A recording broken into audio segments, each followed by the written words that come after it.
সরকারি চাকরিতে কোটা সংস্কারের দাবিতে বিক্ষোভ করেছে বৈষম্য বিরোধী ছাত্র আন্দোলন। চট্টগ্রাম বিশ্ববিদ্যালয় এবং নগরীর ১৬ শহর রেল স্টেশনে আন্দোলনকারীদের সঙ্গে ছাত্রলীগের সংঘর্ষে আহত হয় অন্তত ১৫ জন। ধাওয়া পাল্টা ধাওয়া এবং সংঘর্ষ হয়েছে জাহাঙ্গীরনগর বিশ্ববিদ্যালয়ে। খুলনায় ২ ঘণ্টা সড়ক অবরোধ করে বিক্ষোভ করেছে আন্দোলনকারীরা।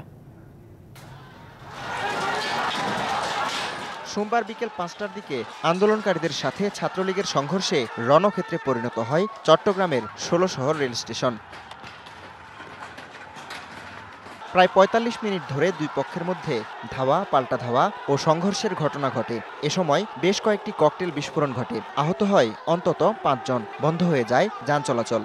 হঠাৎ করে অতর্কিতভাবে এখানে প্রশাসনের সাথে নিয়ে পিছন থেকে আমাদের উপর আক্রমণ করা হয়েছে। বিভিন্ন ধরনের দেশীয় অস্ত্র, ছুরি, এরপরে ক্রিজ, লাঠি সোটা নিয়ে কয়েকটা ককটেল ফুটেছে এখানে।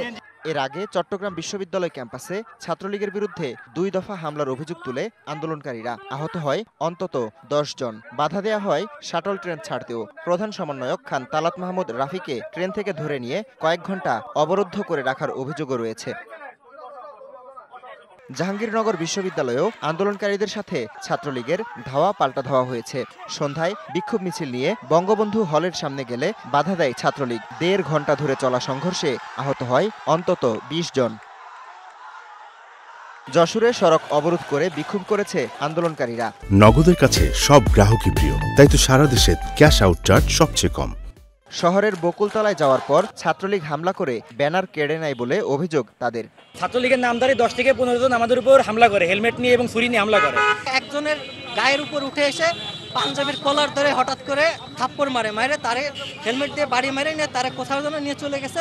খুলনা 0 পয়েন্ট মোড় ২ ঘণ্টা অবরোধ করে বিক্ষোভ করে আন্দোলনকারীরা। এতে যোগ দেয় খুলনা বিশ্ববিদ্যালয় এবং খুলনা প্রকৌশল ও প্রযুক্তি বিশ্ববিদ্যালয়ের শিক্ষার্থীরা।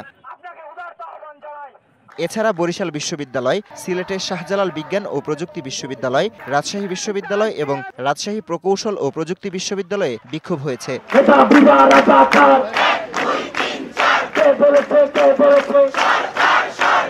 Habibur Rahman, DBC news desk.